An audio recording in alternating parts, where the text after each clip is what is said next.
Hey guys, welcome to my YouTube channel. This is Syed Fazil Mohsin, currently third year MBBS student at AIIMS New Delhi. Exam की dates को लेकर काफ़ी ज़्यादा uncertainties लोगों में है। कब होगा एग्ज़ाम? इसी सिलसिले में गवर्नमेंट ऑफ इंडिया की एक मीटिंग थी जिसमें ये डिसाइड होना था कि कब एग्ज़ाम लिया जाए।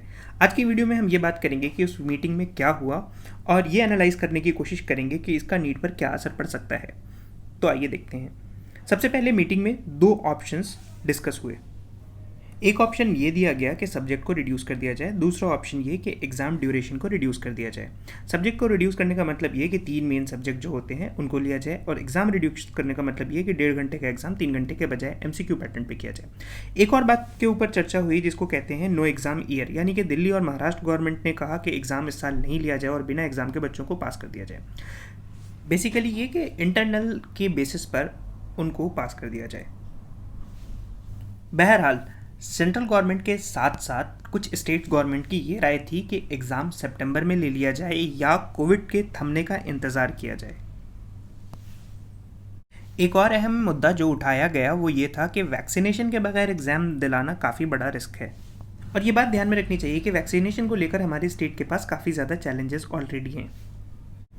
यहीं अगर हम अपने देश की वैक्सीनेशन पॉलिसी को देखें तो 18 साल से ऊपर के लोगों को वैक्सीन के लिए एलिजिबिलिटी दी गई है, जबकि इंटरमीडिएट के स्टूडेंट्स 18 साल से नीचे के होते हैं। इसीलिए मीटिंग में यह बात भी कही गई कि 15 साल से ऊपर के लोगों को वैक्सीन देने की कोशिश की जाए। लेकिन अगर हम करंट सिचुएशन को जज करें तो वैक्सीन देने में काफ़ी ज़्यादा टाइम लगेगा, और अगर बिना वैक्सीन के एग्ज़ाम लिया जाए तो एग्ज़ाम के पोस्टपोन होने के चांसेस काफ़ी ज़्यादा बढ़ जाते हैं।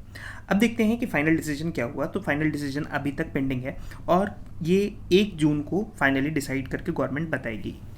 अब हम ये देखते हैं कि इस फैसले का असर नीट और जेई की डेट पर क्या पड़ेगा। बेसिकली अगर हमारा एग्ज़ाम सितंबर में होता है तो फाइनल रिजल्ट आते आते अक्टूबर लग जाएगा, और कॉलेज एडमिशन रिजल्ट से पहले नहीं होंगे तो नीट एग्ज़ाम पहले कराने का कोई फ़ायदा नहीं होगा। इसका मतलब ये कि नीट एग्ज़ाम डिले होने के चांसेस हैं। बट मेरी तरफ से प्रो टिप यही है कि सेफर साइड पर रहो और करंट डेडलाइन को ही फॉलो करो जब तक कि ऑफिशियल नोटिस नहीं आ जाती। सिलेबस को अच्छे से कंप्लीट करो, पैनिक करने की बिल्कुल भी ज़रूरत नहीं है। All the best. Thank you. Have a nice day. If you like this video, press the like button and share this with your friends. Consider subscribing to my channel